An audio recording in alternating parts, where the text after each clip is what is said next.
कामयाबी तक टुडे जी की सीरीज में एक बार फिर आपका स्वागत है। आज हम बात करने वाले हैं 9 मई के महत्वपूर्ण जीके के प्रश्नों के बारे में। तो देरी ना करते हुए शुरू करते हैं हमारे कुछ महत्वपूर्ण प्रश्न। तो पहला प्रश्न है, मालचा महल निम्नलिखित में से कहाँ अवस्थित है? Option A Delhi, option B Jaipur, option C Ujjain, option D Kolkata. तो इसका उत्तर है ऑप्शन ए दिल्ली।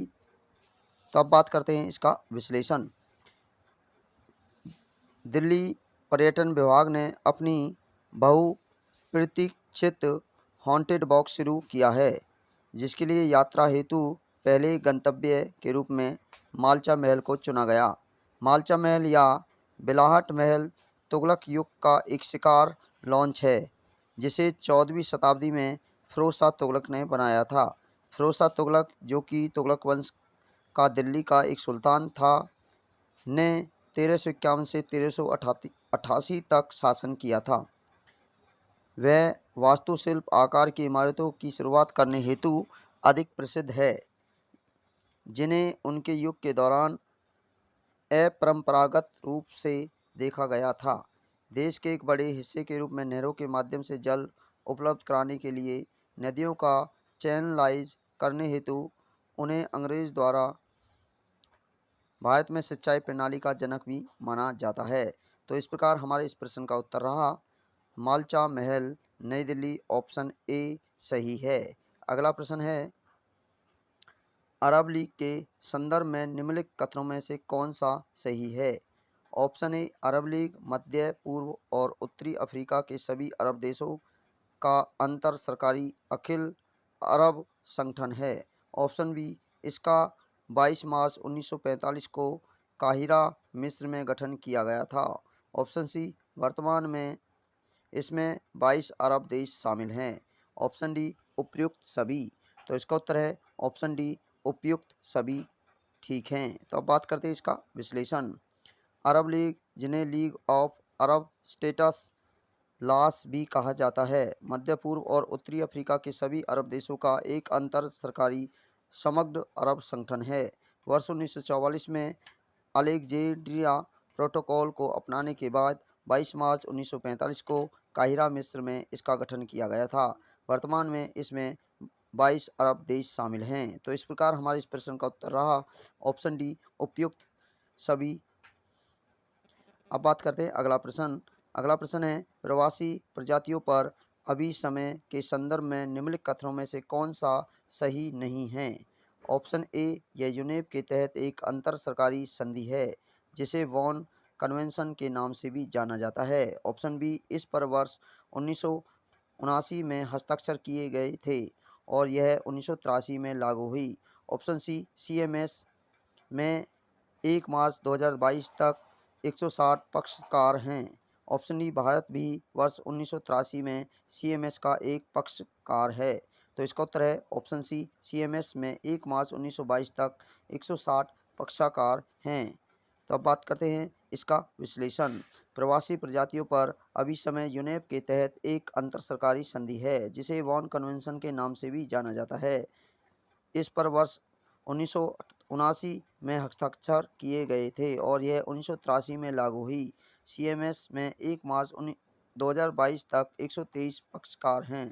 भारत भी वर्ष 1983 में सीएमएस का एक पक्षकार है। इसका उद्देश्य तटीय समुद्री एवियन प्रवासी प्रजातियों को उनकी सीमा में संरक्षित करना है। यह वैश्विक स्तर पर संरक्षण उपायों को संचालित करने के लिए कानूनी नींव रखता है।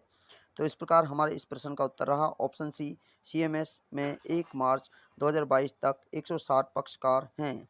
तो अगला प्रश्न हम बात करते हैं, गैर संचारी रोग के संदर्भ में निम्नलिखित में से कौन सा सही नहीं है?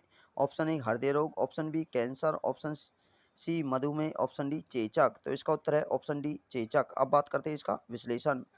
गैर संचारी रोग लंबी अवधि तक व्याप्त रहते हैं, जिसे पुरानी बीमारी के रूप में भी जाना जाता है और आनुवंशिक, शारीरिक, पर्यावरण और व्यवहार संबंधी कारकों के संयोजन का परिणाम होते हैं। नॉन कम्युनिकेशन डिजीज में प्रमुख रूप से हृदय रोग, जिसे दिल का दौरा या स्ट्रोक, कैंसर, पुराने श्वसन रोग जैसे प्रतिरोधी फुफ्फुसीय रोग और अस्थमा तथा मधुमेह शामिल है। कारण तंबाकू का उपयोग, अस्वास्थ्यकरण कर आहार, शराब का सेवन, शारीरिक निष्क्रियता और वायु प्रदूषण जैसी स्थितियां जोखिम में योगदान देने वाले प्रमुख कारण हैं। तो इस प्रकार हमारे इस प्रश्न का उत्तर रहा ऑप्शन डी, चेचक सही है। अगला प्रश्न, मैकाल पर्वत में स्थित अमरकंटक पठार मध्य प्रदेश की किन दो नदियों का उद्गम स्रोत है? ऑप्शन ए बेतवा और जामनेर, ऑप्शन बी नर्मदा और सोन, ऑप्शन सी शिप्रा और काली सिंध, ऑप्शन डी चंबल और पार्वती। तो इसका उत्तर है ऑप्शन बी नर्मदा और सोन। अब बात करते हैं इसका विश्लेषण। मैकाल पर्वतमाला में अमरकंटक पठार शामिल है जो नर्मदा और सोन दोनों नदियों का उद्गम स्रोत है। जोहिला, मछेरवा, दैनवा और छोटी तवा इस क्षेत्र की अन्य नदियां हैं जो नर्मदा में विलीन हो जाती हैं।